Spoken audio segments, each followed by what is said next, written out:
Salve and welcome to another episode of Magister Ambulator. Today we will be continuing Dei Verbum, paragraph number 4. It's a little long, we'll skip the Latin read through, but make sure you read it on your own to understand the Latin as Latin and not just an English translation. So after God spoke in the prophets in manifold and many ways, that's technically an adverb there, followed by an ablative clause. In these last days, he spoke to us in his Son. It's a quote from Hebrews.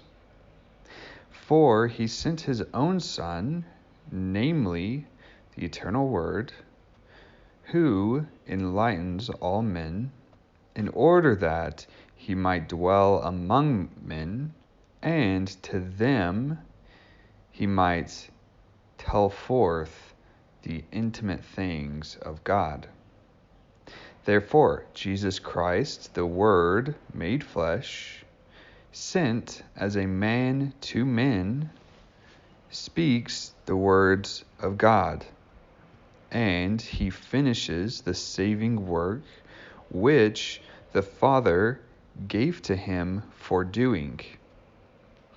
Wherefore, and this is a long sentence here, it's the last 4 lines, and the base of the sentence is ipse perficit, wherefore he fulfilled or perfected.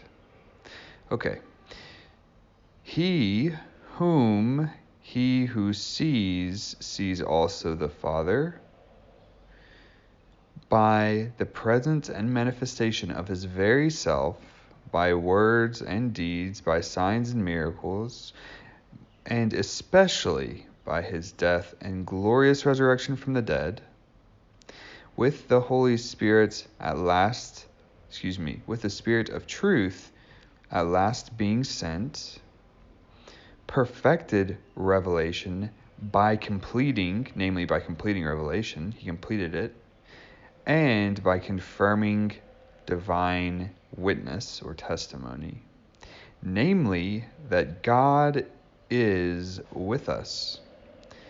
For, this is purpose, for the sake of our being freed from the shadow of sin and death, and for the sake of us being raised to eternal life. Let's go back and pick up just a few things here. So we have this master sentence right here.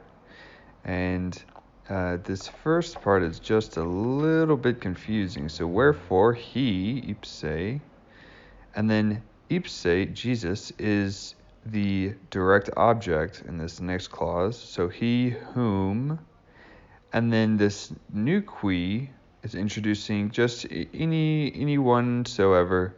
It doesn't matter who, but whoever sees Jesus, quim, that guy or girl sees also the Father. So that's that weird clause structure there.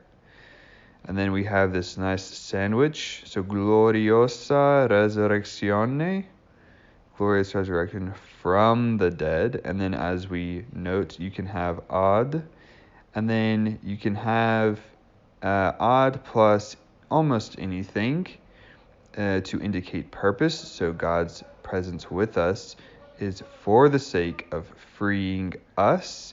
Now notice here this is a gerundive because we have nos here, and this is us being freed, namely to free us.